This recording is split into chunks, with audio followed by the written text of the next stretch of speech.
दोस्तों नमस्कार।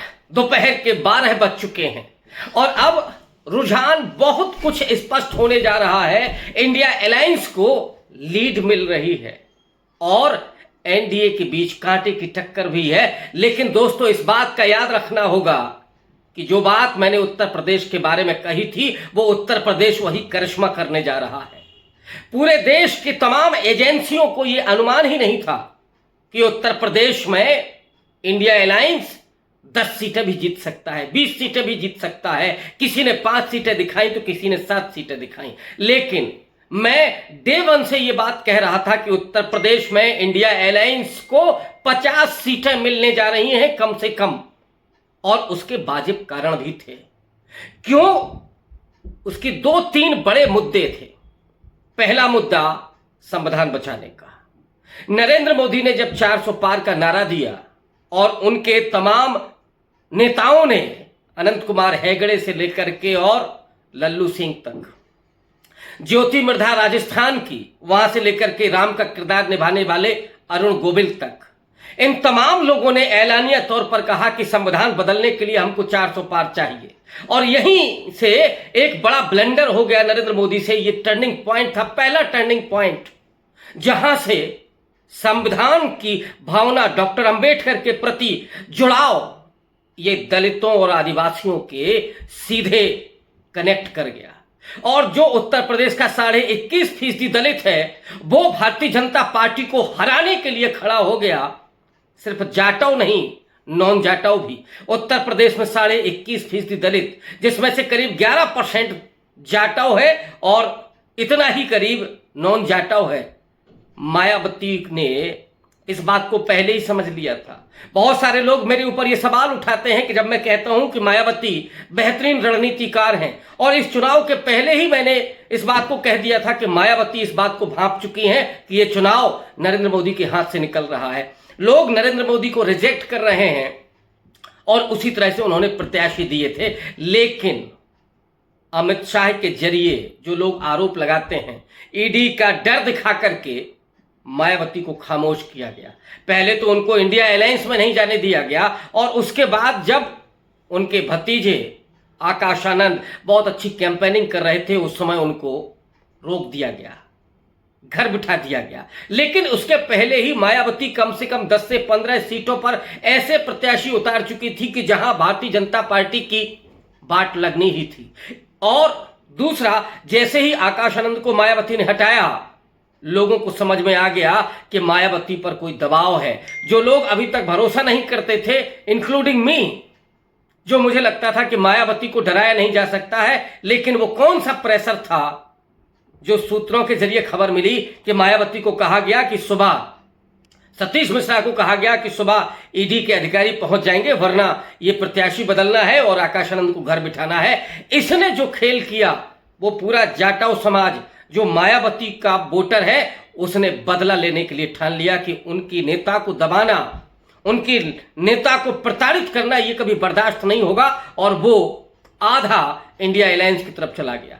अति पिछड़ा जो नॉन जाटव दलित है वो भी संविधान बचाने के लिए 70% खड़ा हो गया। उसमें 2-3 मेजर जातियां, सबसे जो बड़ा प्रभाव मैंने देखा वो कोरी समाज में देखा। एक भी टिकट नहीं दिया इंडिया अलायंस ने, लेकिन उसने टिकट की चिंता नहीं की। उसने चिंता की तो सिर्फ बाबा साहब के विचारों की, संविधान की, अपने बच्चों की, अपने भविष्य की। और वो खड़ा हो गया बीजेपी के खिलाफ, इंडिया अलायंस के पक्ष में। उसके भरोसे में राहुल गांधी थे। राहुल गांधी के हाथ में जब वो संविधान आ रहा था तो उसके प्रति वो भावुक हो रहा था और वो कह रहा था कि एक बाबा साहब अंबेडकर जिन्होंने ये संविधान दिया, एक बाबा राहुल जो अमित शाह की जबानी है, एक बाबा राहुल जो संविधान बचाने के लिए खड़ा है। इसने उस पूरे समाज में एक नई चेतना, एक नई ऊर्जा पैदा कर दी। उसी में पासी समाज खड़ा हो गया, जिसको अखिलेश यादव ने बहुत ज्यादा प्रतिनिधित्व दिया, अच्छा प्रतिनिधित्व दिया, सम्मानजनक स्थान दिया।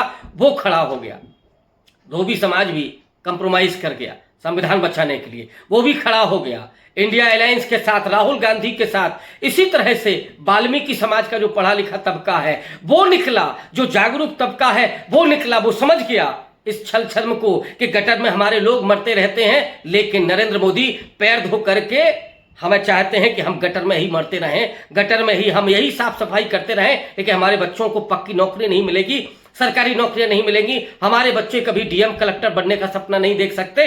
वो खड़ा हो गया। सोनकर बरादरी भी, जो भी सचेत लोग थे वो भी खड़े हो गए। मैं इन दो जातियों की इसलिए बात कर रहा हूं कि इनको भारतीय जनता पार्टी ने अपने साथ ज्यादा मजबूती के साथ जोड़ा था, लेकिन जब बात बाबा साहब की आती है, जब बात संविधान की आती है, तो ये जातियां भी लात मार करके वहां से निकल गईं। ये एक करिश्मा था जिसने इंडिया अलायंस को मजबूत किया। और इसीलिए मैं कह पा रहा था कि 50 से ज्यादा सीटें उत्तर प्रदेश में इंडिया अलायंस के पक्ष में खड़ी हो रही हैं। और इसके ऊपर खेल था अखिलेश यादव का। बेहतरीन सोशल इंजीनियरिंग इस बार अखिलेश यादव ने की। उन्होंने यादवों को सिर्फ 5 टिकट दिए, वो भी अपने परिवार के। इसके अलावा कुर्मी समाज, पटेल समाज से 11 टिकट, 6-7 टिकट उन्होंने दिए मौर्य समाज से, 5 टिकट दिए कश्यप समाज से, और अति पिछड़ी जाति के भी पाल समाज से तो उन्होंने प्रदेश अध्यक्ष बनाया। और राजभर, बिंद, चौहान, पाल, इन जातियों को भी टिकट दिए। जाट समाज से टिकट दिए, 4 मुस्लिम समाज से टिकट दिए। एक बेहतरीन सोशल इंजीनियरिंग जो अखिलेश यादव ने की, उसने भी करिश्मा किया कि जो अपर ओबीसी था वो इंडिया अलायंस के साथ खड़ा हो गया। सनातन पांडे जैसे लोगों को, राजीव राय जैसे लोगों को भी टिकट दिया, जिससे पूर्वांचल के इलाके में जो अपर कास्ट है, यहां तक कि मैंने देखा कि बुंदेलखंड जैसे इलाके में अपर कास्ट भी बेरोजगारी के सवाल पर आया, अपने बच्चों के भविष्य के सवाल पर खड़ा हुआ। और जो तानाशाही रवैया चल रहा था, ठाकुर जिसको हटाने की साजिश की जा रही थी योगी आदित्यनाथ को, वो खड़ा हो गया। तो वो वोट डालने नहीं गया, और गया तो उसने कुछ जगहों पर कांग्रेस पार्टी को भी वोट किया, सपा को भी वोट किया। और ये जो पूरी तस्वीर थी, उसने इंडिया अलायंस के पक्ष में माहौल उत्तर प्रदेश में तय कर दिया। और इधर नरेंद्र मोदी के जो पूरे छल छद्म झूठ फरेब की जो राजनीति थी, उसको लोगों ने छोड़ दिया, नकार दिया।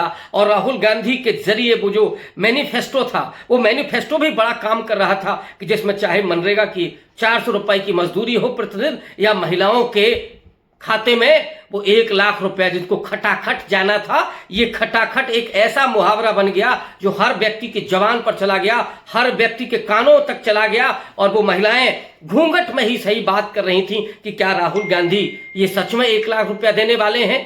अप्रेंटिसशिप का जो मुद्दा था, नौजवानों के बीच पहली नौकरी, वो काम कर रहा था। 1 लाख रुपए का 30 लाख सरकारी नौकरियों को सृजित करने की बात राहुल गांधी कर रहे थे। लोगों ने भरोसा किया, और वो जानते हैं कि राहुल गांधी कभी न जुमलेबाजी करते हैं, न झूठ बोलते हैं, वो सच्चाई और ईमानदारी से बात करते हैं। जब उनसे इसी लखनऊ में सवाल पूछा गया था कि क्या आप जो प्राइवेट हो गई हैं सार्वजनिक संस्थाएं, उनको आप फिर से सार्वजनिकरण करेंगे, राहुल गांधी ने यस नहीं किया।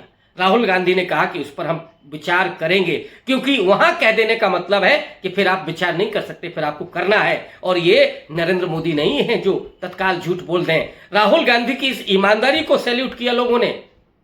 थोड़ा बुरा भी लगा लोगों को, लेकिन वहीं दूसरी तरफ जब जुडिशरी में उन्होंने आरक्षण की बात की, जब निजी क्षेत्रों में आरक्षण की बात की, तो लोगों को भरोसा हुआ। जब राहुल गांधी ने यह कहा कि हम ये आरक्षण 50% की सीलिंग है उसको ब्रेक कर देंगे, तो लोगों को भरोसा हुआ। अति पिछड़ा खड़ा हुआ।